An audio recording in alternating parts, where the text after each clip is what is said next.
Hi guys, and welcome to another episode of Kabir Considers. In this video, we're going to find out whether Kamala Harris is a better candidate, a stronger candidate than Joe Biden. My gut feeling that it is no. Although obviously I don't live on American soil, I try to keep a fairly close tab on things, on general public sentiment and things like that. I just don't think Kamala really has that name brand that someone like Joe Biden has. Biden, he'd been in politics for such a long time, I think over 40 years. He's built up, quite loyal fan bases.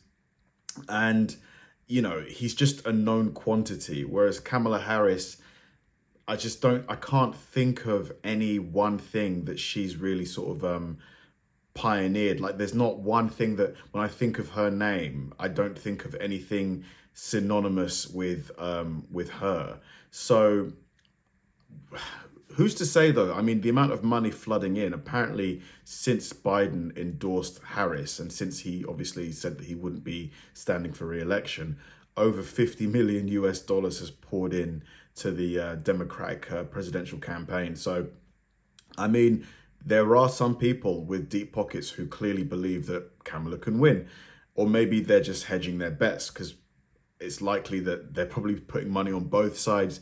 They want to buy influence. So this video, hopefully it's going to, really give us a bit more insight into what she can bring to the presidential race and if she really has what it takes to go up against and potentially beat Donald Trump.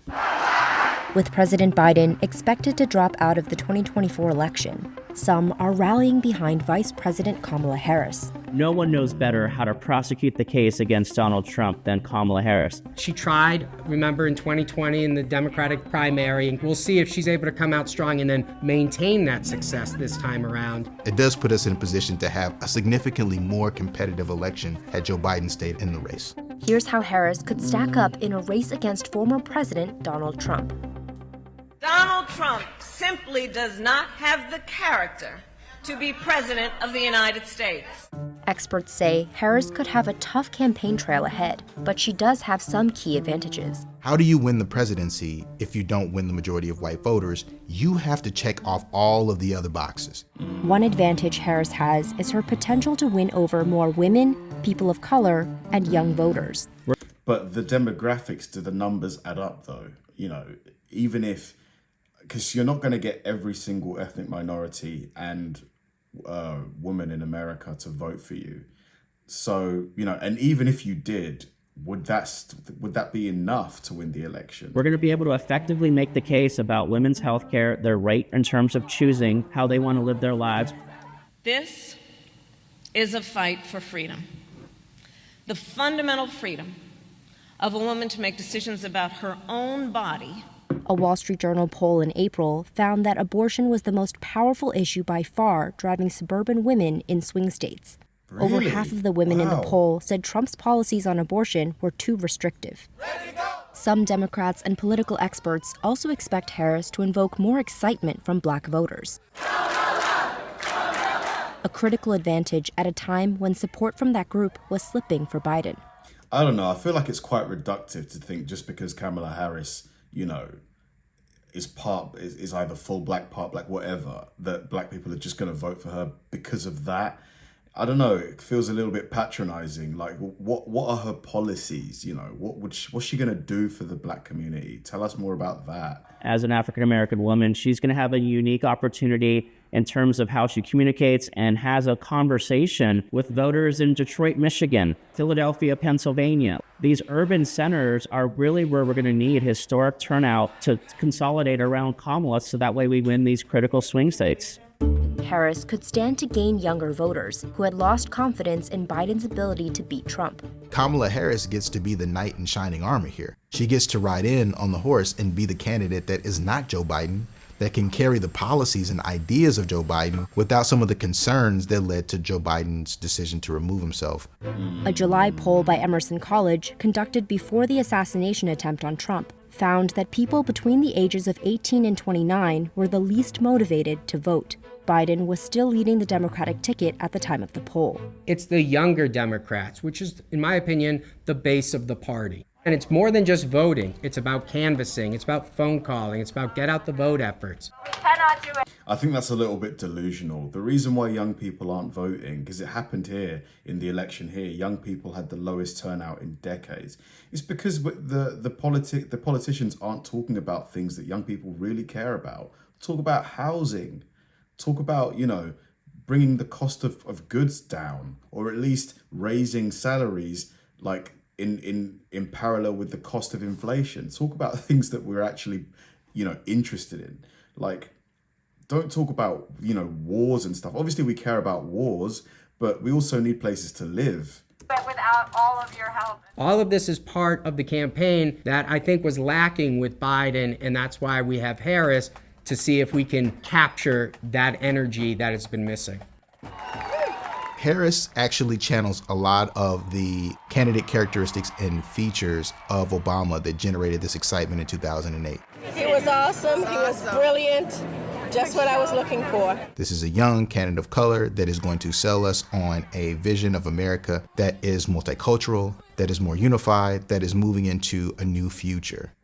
At 59 years old, Harris is significantly younger than Biden, who's 81. We get to go coast to coast without worrying about her energy level in terms of hitting critical media markets. That's a Some fair political point. experts say Harris's background as a prosecutor helped her come off as a strong debater in her 2020 presidential campaign. You know what? That's a big point. Her being a prosecutor and having the virility of a younger person, obviously relative to Donald Trump, if they are able to get more debates, will probably give her quite a big boost, because Biden he was on the ropes from the get-go.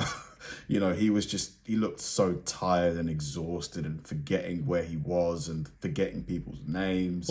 There was a little girl in California who was part of the second class to integrate her public schools, and she was bused to school every day.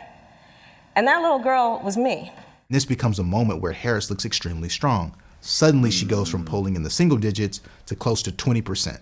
And after her vice presidential debate with Mike Pence, polls showed that more voters thought she won. Interesting. Well, let's go. No, but Susan, this is important. Susan, I want to add, but here. Mr. Vice President, I'm speaking. I'm speaking. Experts say that in a race against Trump, she needs to replicate that debate success. You also have to be very careful, because we've never seen someone survive an assassination attempt and then step onto the debate stage, talk about this openly as a signal of love of country. How will Kamala Harris handle the events that have catapulted Trump's popularity and favorability amongst his base? Recent polls like this one by Emerson College show Harris significantly trails Trump. What we've seen over the last year when Biden was on the ticket is Trump had a ceiling of about 46%. Now, she's got a lot of ground to make up. Like, the election is in 3-4 months. She needs to find a message, and like a really strong message. She needs to hire like the best copywriters in the world to think of a really great slogan and just build a campaign around that. I think Obama's one was change, wasn't it? It was just like change. She needs to find something like that, because she's got a lot of ground to make up. never does he really go above that number, not before the conviction, after the conviction, post-debate. Biden was losing ground or gaining ground, but not being able to get over 45%. Can a Harris candidacy get over 45, 48%? What she really needs to do is get closer to 50%, and that could give the Democrats the edge. But polls only capture voters' feelings at a specific moment in time. And these results came in before the assassination attempt on Trump, Which is, it's going to and be before even... Biden dropped out of the race. When we're looking at these polls prior to the announcement, these are hypothetical candidates, and we ask voters who really haven't taken much time to think about these individuals, so they give you a knee-jerk reaction generally based on name recognition. With Harris, you see lower numbers in some of these demographics, but over the course of a few weeks, I expect to see them bounce back in her favor. But in a toe-to-toe race against Trump, experts say Harris would need to prove that she's a strong leader, something 44% of voters said they were looking for in a candidate, according to a poll by Monmouth University. Donald Trump, this is a person that is not shy on confidence. Nobody knows the system better than me. With people who are already sort of ideologically aligned and therefore also see Trump as an effective leader, he's in a prime position to demonstrate this idea of, I am the leader of the free world. With Kamala Harris, what will be her I am the leader of the free world moment? The biggest concern for Harris will be immigration. My trip to Guatemala and Mexico was about addressing the root causes. She's going to have to defend those policies. Kamala had one job. One job. It's so interesting how her name is actually Nimrata, but she's changed it to Nikki to I guess, you know, be more marketable, I guess. I don't know. It kind of, I don't know, it gives me a bit of a weird sort of, just use your real name. Like, it's a nice name. And that was to fix the border. Now imagine her in charge of the entire country. But at the end of the day, some experts say this is a race based on personalities, not policies. And Harris replacing Biden would force the Trump campaign to change its offensive strategy. Trump has spent so much time the last 3.5 years on Biden. Could you imagine if Biden was up here and the teleprompters didn't work? And we'll see how he's able to make his case against Harris. They can't decide which of their candidates is more unfit to be president, sleepy, crooked Joe Biden or laughing Kamala. Harris entering the race now would be the latest a candidate has joined a presidential election since 1968. Biden had been the presumptive nominee since March. Who was it that entered in 1968 and did they win? This creates questions around how well organized the Democratic Party may be. It's a very short onboarding process. Joe Biden, Donald Trump, they've been around. While Vice President Harris has had an extensive career, it's certainly not nearly as long as these other two candidates.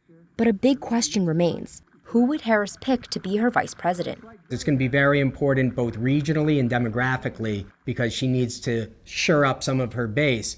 That decision might be the key to what experts say is Harris's best path forward. The Obama coalition that we saw in 2008. Can you bring that group back together? That's a coalition of robust historical turnout African Americans dominating amongst Latinos and really holding your own amongst white voters and rural voters so that way there's no more bleed to the Republican Party. What the Democrats really liked was President Obama in his ability to articulate ideas and talk to groups of people and get them excited. Yes, we can. If candidate Harris is able to speak with that confidence and be able to rally groups with her voice, would be an exceptional game changer in this race. Potentially. I mean, it has swayed me a little bit. Very interesting. I mean, it has actually somewhat swayed my opinion a little bit. Maybe it's not so much of a slam dunk as I predicted it will be. As of this moment in time, if I still had to pick a winner, it would probably still be Trump.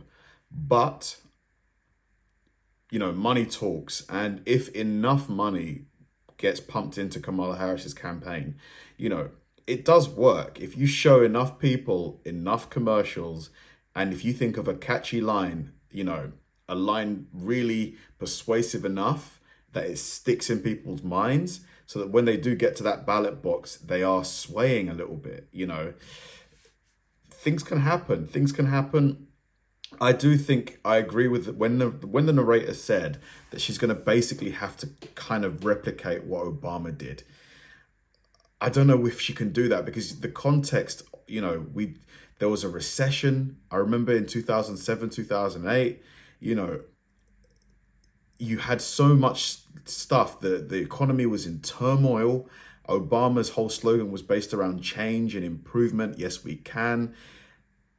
There was so much. So I think if Kamala really speaks about young people's issues, if she bases her campaign about young people's issues, not just young people, obviously, but if she really tries to capture a lot of the dormant young people that don't vote, because there's a huge amount of under 35s and under 40s even that don't really vote.